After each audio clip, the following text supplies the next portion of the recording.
За 10 дугаар бодлого бод. Арифметик прогрессийн 2 ба 10 дугаар гишүүний нийлбэр нь 30. За тэгвэл 4, 6, 8 дугаар гишүүдийн нийлбэрийг ол гэсэн байна. За энд арифметик прогрессийн нэгэн чанарыг ашиглах байх л да. Энэ дээр яг хөглөр за ингээд 1 дугаар, 2 дугаар, 3 дугаар, 4 дугаар, 5 дугаар, 6 дугаар, 7, 8, 9, 10 дугаар гишүүн гэж байж гэлтэй. За арифметик прогресс нэг ийм биелдэг л дээ. Дурын 2 гишүүний нийлбэрийг авъя.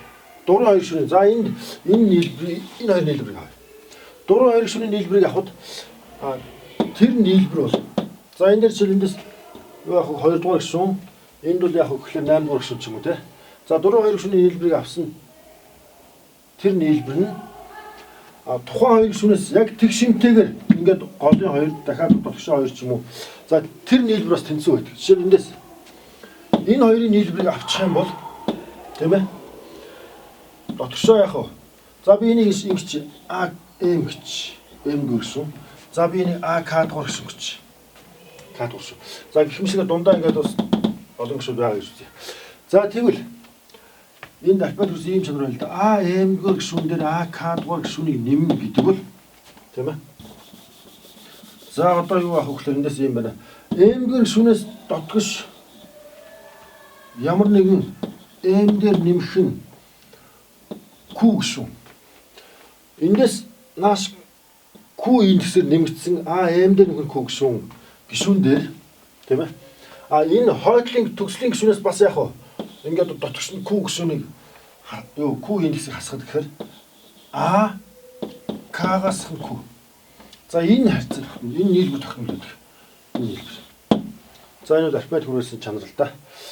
За энийг одоо бид нар бодлогонд ашигланаа. Тэгэхээр за түрүүнийхээр би ингээд яг 2, 10, 4, 6, 8 дугаар гишүүд оролцсон учраас за би ингэж. За 1 дугаар гишүүн, 2 дугаар гишүүн, 3 дугаар гишүүн, 4 дугаар гишүүн, 5 дугаар гишүүн, 6, 7, 8, 9, 10. За би энд зөвхөн эхний 10 гишүүн дотор ярьж байгаа учраас би 14 гэж авчих. За 2 ба 10 дугаар гишүүн гэхээр энд А 2 дугаар гишүүн, А 10 дугаар гишүүний нийлбэр. Энэ нийлбэр бол 30 гэхээр одоо энэ хоёрын нийлбэр бол 30 юм байна. Энэ хоёрын нийлбэр 30.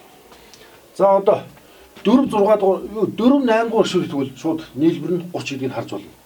За энэс тэгвэл А2-оос нааша 3, 4 дугаар гишүүн. Нэг алгасаад байна. Тэгвэл 10-аас ийшээ нэг алгасаад энэ ихэр чинь А 10, 9, 8. А 8 дугаар шүү. За энэ хоёрын нийлбэр бас 30. Энэ хоёрын нийлбэр бас 30. За тэгвэл одоо бас дахиад нэг алгасаад энэ голын гишүүн бол А 6 дугаар гишүүн байгаа. Манай энд орсон энэ 6 дугаар гишүүн байгаа шүү дээ. Түрүүнийх бол 4 дугаар гишүүн, 8 дугаар гишүүн хоёрын нийлбэр 30 байгаа. Тэгээд 6 дугаар гишүүн болохоор яг хөглөр одоо юм байдаг. 10 дугаар гишүүн, 2 дугаар гишүүнтэй энэ 6 маань яг тэгшинтэй. 2 дугаар гишүүнээс ийшээ яг хөглөр 3 алгасаад 4 дэвтэр нь 6 дугаар гишүүн гарч ирнэ. 10 дугаар гишүүн бол яг хөглөр бас 3 алгасаад 4 дэвтэр нь 6 дугаар гишүүн гарч ирнэ. За тэгэхээр энэ нөгөө нэг арифметик прогрессын чанар ёсоор 2 дугаар гишүүн, 10 дугаар гишүүний нийлбэрийн хагас нь 6 дугаар гишүүн байна. Тэгэхээр нийлбэр нь 30 учраас 6 дугаар гишүүн чинь өөрөө 15 гэсэн үг. За эндээс үндсэндээ бол юм болж байна л дээ. А 4 дугаар гишүүн дээр А 8 дугаар гишүүний нэмэхээр энд бол 30 таа тэнцүү. А 6 дугаар гишүүн чинь бол 14 таа тэнцүү. За эндээс яах вэ гэхээр А 4 дээр нэмэх нь А 6 дээр нэмэх нь А 8 гэдэг бол 45. Бидний олох ёстой нийлбэр бол 45 гарч байна. За энэ юу ашиглах вэ гэхээр арифметик прогрессын энэ чанарыг ашиглах. Энэ чанар. За зөв хариулт маань 10 дугаар бодлогон дээр 45 буюу энэ чинь 45 те 45 буюу энэ зөв хариулт нь С хариулт юм шүү. С хариулт нь зөв байна. За ингээд 10 дугаар бодлого бодогдлоо.